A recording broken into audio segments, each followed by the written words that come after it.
Mūsu galvaspilsētas vidū ir tāda dīvaina vieta, kas ietekmē visu Latviju un katru no mums.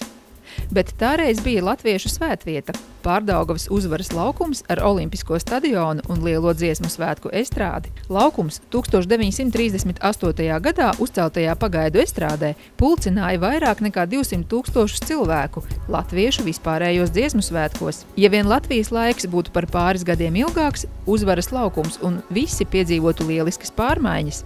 Milzīgs sporta stadions, kas savos apmēros pārsniedz tolaik ievērojamo Eiropas sabiedrisko celtni Berlīnes 1936. gada Olimpisko stadionu. Plaša un akustiski teicama lielā estrāde, arī vienojošs elements – vēsturisks uzvaras obelisks ar precīzu uzvaras jēdzienu un tautas vienotības mākslu. Jautājām autoram, kāpēc jūs rakstījāt šo grāmatu? Grāmatas spridzinātāja ir ļoti vajadzīga. Tajā ir daudz interesanti fakti un noklusētas lietas. Kāpēc, piemēram, 1997. gada naktī neizdevās uzspridzināt padomju armijas uzvaras pieminekli? Kāpēc šajā naktī gāja bojā Valdis Raups un Aivars Vīksniņš? Un kā izvērtās viņiem tuvo cilvēku likteņi? Un daudz cita.